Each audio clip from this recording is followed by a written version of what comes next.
Hello there, I'm going to walk you through how to create an attendance sheet for your class in Starboard. So I opened a new Starboard file, and if you'll remember, the menu bar is over on the side. I want to choose my select tool, and you can always tell what tool you have by looking up in the top right corner. To remind you, the tabs on the right open up the gallery, the properties, and some other things that we don't use over there. But the properties is where you're going to be able to do things like change the background color if you want your background to just be a simple red or light blue. You'll notice when you close the drawer that the full screen is colored. In this case, I want a picture, so I'm going to go up to the Insert menu and say Picture, and I'm going to pull a picture off of my pictures file. This may be saved in your iPhoto library or on your desktop or wherever. The first thing you'll notice though is that the picture comes in and it's able to be moved around. I want to lock it in place and I want to make it bigger. So I'm just scrolling my mouse up and down and I'm going to pull that picture out so that it's as wide as the screen can go. The next thing I want to do is lock it in place because if you'll notice here, I can move it around. So anytime I touch the background, it's mobile. So I'm going to go up to the menu in Edit menu, and I'm going to choose Send to Background. That's going to put that picture in the back and it can't be moved or manipulated. Next, I'm going to choose a rectangle shape to put my present students and then another one to put my absent student in.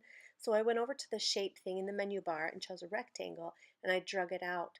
You'll notice at the bottom it's going to show you the attributes of that bar. Here in this case there's no border and it's filled with a green highlighter. If you want to change those attributes before you create the shape, just choose the shape and then go down to that taskbar down at the bottom and you can choose the style of your border, you can choose the color of your border.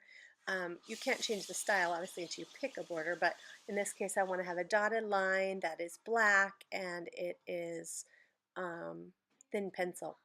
Then I want the interior filled with, I like that highlighting because it's kind of a transparentish, translucent, and then choose the color. So then I'm just going to drag out this gray box like this. If you'd like to change the color of the box after the shape is already there, just go choose the paint can and then the color you want and pour the paint can into the box. Here I use the undo button in the menu bar to get rid of that because I really do want the gray. Now when it comes to working with those shapes, you can either use the menu bar at the top or you can use the menu box that pops up when you choose the shape.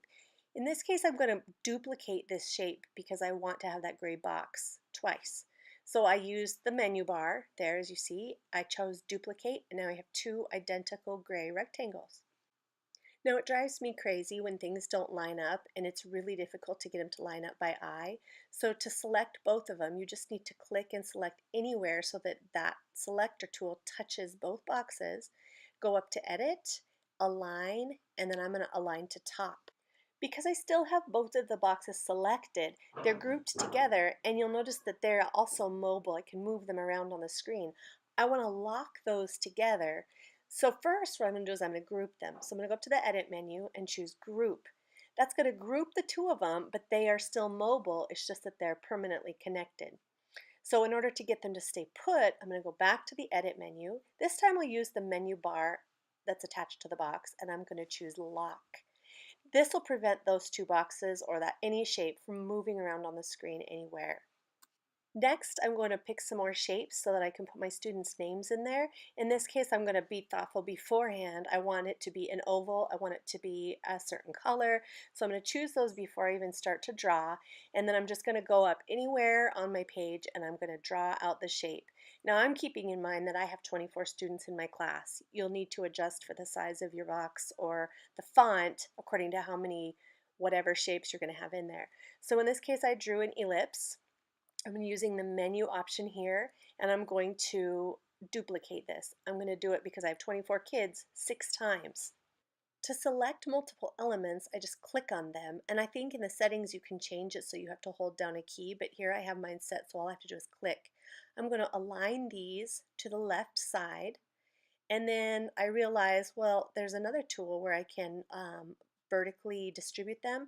So I'm going to pull the bottom one down to where I want it, make sure the top one is about where I want it, select all of the pieces, click the menu bar or the menu tool there on Edit, Align, and then distribute vertically. Now, since my objects are all still selected, I can use that menu bar and I can duplicate the whole group. They're still grouped now. I can move the whole entire bunch as one into a second column. I'm going to repeat that one more time to get a third column, and then I'm going to go about putting the names in there.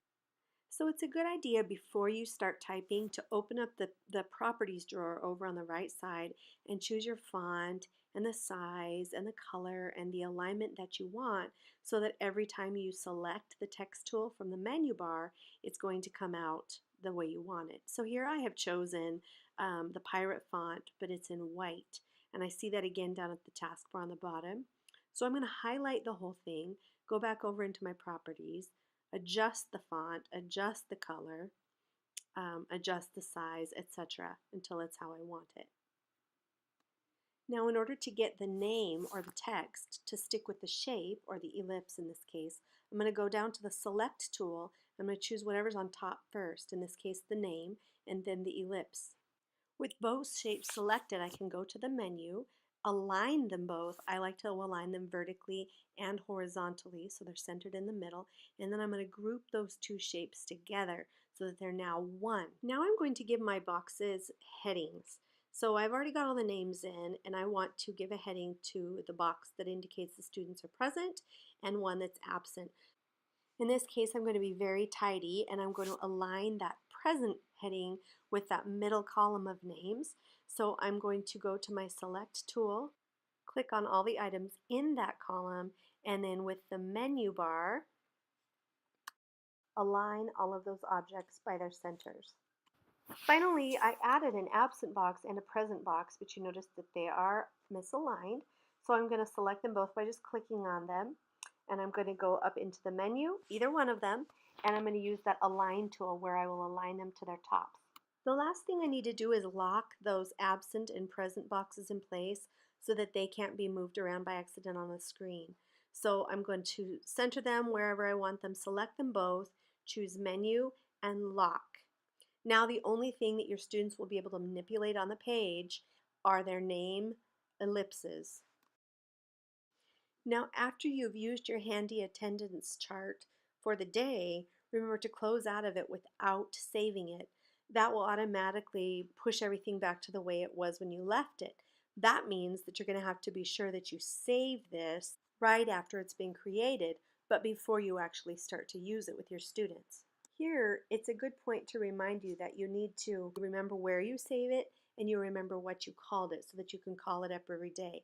And as long as you don't save it at the end of the day, when you use it on a daily basis, it'll revert to the way that it looked before you started messing with it. I hope that helped to refresh your memory. Please let me know if there's any other questions that I can help you with.